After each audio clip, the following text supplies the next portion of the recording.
Hello दोस्तों, नमस्कार। Question हल्ला बाय लोकेश यूट्यूब चैनल में आप सभी का एक बार फिर स्वागत है। आशा करता हूं कि आप भी अच्छे और स्वस्थ होंगे। आज की करंट अफेयर की क्लास बेहद इम्पोर्टेंट होने वाली है आने वाली सभी प्रतियोगी परीक्षाओं की दृष्टि से। चलिए तो वीडियो को शुरू से लेकर आज लास्ट तक देखिए और समझिए। चलिए तो पहले प्रश्न से शुरुआत करते हैं।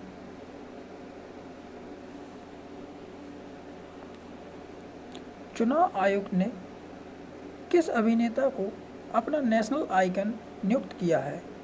तो चुनाव आयोग ने राजकुमार राव को अपना नेशनल आइकन नियुक्त किया है। अब हम बात करें चुनाव आयोग के बारे में थोड़ी सी, तो चुनाव आयोग की स्थापना कब हुई थी? चुनाव आयोग की स्थापना 25 जनवरी 1950 को इसकी स्थापना हुई थी। अगर हम बात करें चुनाव आयोग के मुख्य चुनाव आयुक्त की तो वर्तमान में कौन है? राजीव कुमार मुख्य चुनाव आयुक्त हैं। अगर हम इसके मुख्यालय की बात करें तो मुख्यालय कहाँ पर है? तो नई दिल्ली में इसका मुख्यालय है। चलिए अगले प्रश्न पर चलते हैं। हाल ही में किस राज्य के मुख्यमंत्री ने प्रोजेक्ट नीलगिरी तहर नाम की एक पहल की शुरुआत की है? तो तमिलनाडु के मुख्यमंत्री M.K. स्टालिन ने प्रोजेक्ट नीलगिरी तहर की एक पहल शुरुआत की है। अब बात करते हैं प्रोजेक्ट नीलगिरी तहर के बारे में। तो इसका मुख्य उद्देश्य क्या है? लुप्तप्राय नीलगिरी तहर प्रजाति का संरक्षण और सुरक्षा। यह पहल कहाँ से शुरुआत की है? तो चेन्नई के सचिवालय से। कहाँ से? चेन्नई के सचिवालय से इसकी शुरुआत हुई है। अब हम बात करते हैं कि तमिलनाडु की राजधानी क्या है? चेन्नई सभी को पता है। जो कि अगर हम गवर्नर की बात करें कि गवर्नर कौन है वर्तमान में, तो R.N. रवि यहाँ के गवर्नर हैं। देखिए जैसा कि ये पिक्चर में दिखाई गई है, ये नीलगिरी तहर है। क्या है? नीलगिरी तहर है। चलिए अगले प्रश्न पर। हाल ही में भारत और किस देश के बीच अभ्यास हरी माओ शक्ति 2023 की शुरुआत हुई है? तो भारतीय सेना और मलेशियाई सेना के बीच अभ्यास हरी माओ शक्ति 2023 की शुरुआत हुई है। अब बात करते हैं कि ये भारत के कहाँ पर हो रहा है? तो भारत के उमरोई छावनी में। कौन? उमरोई छावनी में इसका आयोजन किया जाएगा। मलेशियाई सेना और भारतीय सेनाओं के बीच यह एक अभ्यास है। अगर हम बात करें मलेशिया के बारे में थोड़ी, तो मलेशिया की राजधानी क्या है? राजधानी क्या है? कुआलालंपुर। कौन है? कुआलालंपुर यहाँ की मलेशिया की राजधानी है। चलिए अगले प्रश्न पर।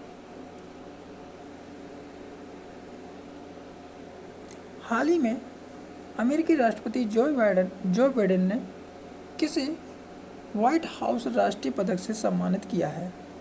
तो अमेरिकी राष्ट्रपति जो बाइडेन ने व्हाइट हाउस राष्ट्रीय पदक से भारतीय अमेरिकी अशोक गॉडगिल को सम्मानित किया है।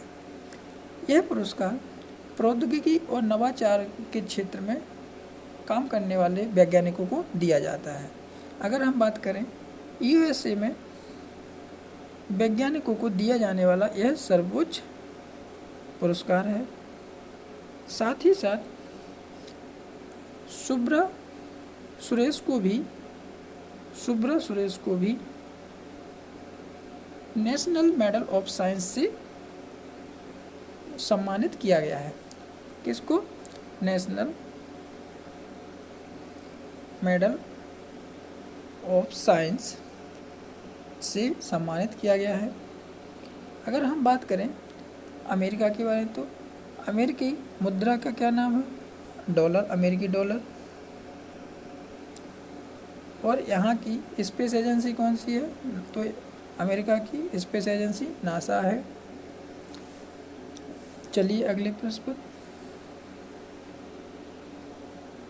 हाल ही में केंद्र सरकार ने किस राज्य के जमरानी बांध बहुउद्देशीय परियोजना का प्रधानमंत्री तुरंत सिंचाई लाभ कार्यक्रम के तहत शामिल करने की आज्ञा दी है? तो केंद्र सरकार ने उत्तराखंड राज्य के जमरानी बांध बहुउद्देशीय परियोजना का प्रधानमंत्री कृषि सिंचाई तुरंत सिंचाई लाभ कार्यक्रम के तहत शामिल करने की आज्ञा दी है। अगर हम बात करें उत्तराखंड के बारे में, तो उत्तराखंड के सीएम कौन है? पुष्कर सिंह धामी। और अगर यहाँ के गवर्नर की बात करें कि गवर्नर कौन है वर्तमान में, तो गुरमीत सिंह यहाँ के गवर्नर हैं। चलिए अगले प्रश्न पर। हाल ही में अमेरिका प्रतिनिधि सभा ने किसे अपना स्पीकर के रूप में चुना गया है? तो अमेरिका प्रतिनिधि सभा ने अपना स्पीकर के रूप में माइक जॉनसन को चुना है। किसको चुना? माइक जॉनसन को चुना है। चलिए अगले प्रश्न पर। हाल ही में पैरा खेल 2023 में भाला फेंक सुमित अंतल ने कौन सा पदक जीता है? तो पैरा खेल 2023 में भाला फेंक सुमित अंतल ने स्वर्ण पदक जीता है। अब पैरा खेल 2023 कहाँ पर चल रहे हैं? तो चीन के हांगजोंग शहर में चल रहे हैं। अगर हम बात करें कि अभी तक भारत ने कितने पदक जीत लिए हैं, तो अभी तक भारत ने 18 गोल्ड, 23 रजत जीत लिए हैं और साथ में आठवें स्थान पर अपना स्थान बनाए हुए हैं। चलिए अगले प्रश्न पर। हाल ही में बीसीसीआई ने भारतीय महिला क्रिकेट टीम का मुख्य कोच के रूप में किसे नियुक्त किया है? तो बीसीसीआई ने भारतीय महिला क्रिकेट टीम का मुख्य कोच अमोल मजूमदार को नियुक्त किया है। किसको? अमोल मजूमदार को नियुक्त किया है। हम बात करते हैं बीसीसीआई के बारे में। तो बीसीसीआई का फुल फॉर्म क्या है? Board of control for cricket in India. क्या? Board of control for cricket in India, BCCI का फुल फॉर्म है। अगर हम बात करें बीसीसीआई के और बारे में, तो इसकी स्थापना कब हुई? बीसीसीआई की दिसंबर 1928 को इसकी स्थापना हुई थी। अगर इसके हम अध्यक्ष की बात करें, तो अध्यक्ष कौन है वर्तमान में? रोजर बिन्नी इसके अध्यक्ष कौन है? रोजर बिन्नी बीसीसीआई के अध्यक्ष हैं। वहीं सेक्रेटरी की बात करें, तो सेक्रेटरी कौन है? जय शाह, जो कि अमित शाह के बेटे जय शाह हैं। चलिए अगले प्रश्न पर।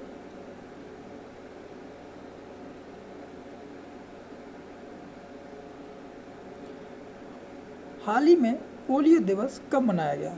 तो दोस्तों, कल वाली क्लास में मेरी गलती से यहाँ 24 अक्टूबर हो गया था, जो कि मैंने आज दोबारा क्वेश्चन डाला है। तो पोलियो दिवस हर साल 23 अक्टूबर को मनाया जाता है, और जो कल वाली क्लास में 24 अक्टूबर हो गया गलती से, उसके लिए मैं क्षमा चाहता हूँ। तो 23 अक्टूबर को पोलियो दिवस मनाया जाता है। अब WHO ने भारत को कब पोलियो मुक्त घोषित किया था? तो 2014 में भारत को पोलियो मुक्त घोषित किया था किसने? WHO ने।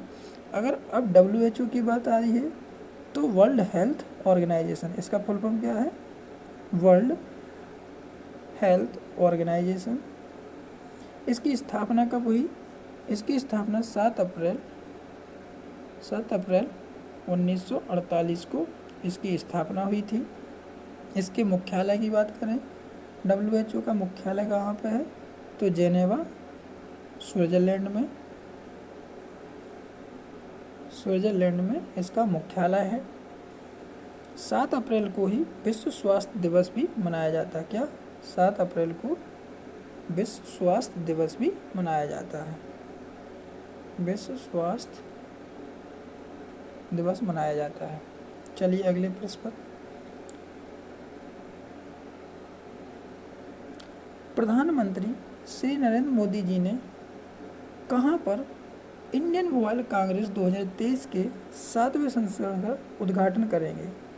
तो प्रधानमंत्री श्री नरेंद्र मोदी जी 7वें इंडियन मोबाइल कांग्रेस 2023 के 7वें संस्करण का उद्घाटन नई दिल्ली में भारत मंडपम में करेंगे। नई दिल्ली में भारत मंडपम में इसका उद्घाटन करेंगे। अगर हम बात करें कि इस भारत मंडपम में नटराज की विश्व की सबसे बड़ी नटराज की प्रतिमा भी लगी है। कहाँ? नटराज की सबसे बड़ी प्रतिमा भी भारत मंडपम में लगी है। कहाँ पर? नई दिल्ली के भारत मंडपम में नटराज की सबसे ऊंची प्रतिमा भी लगी है। अगर हम बात करें कि भारत की राजधानी क्या है? न्यू दिल्ली, नई दिल्ली। राष्ट्रपति श्री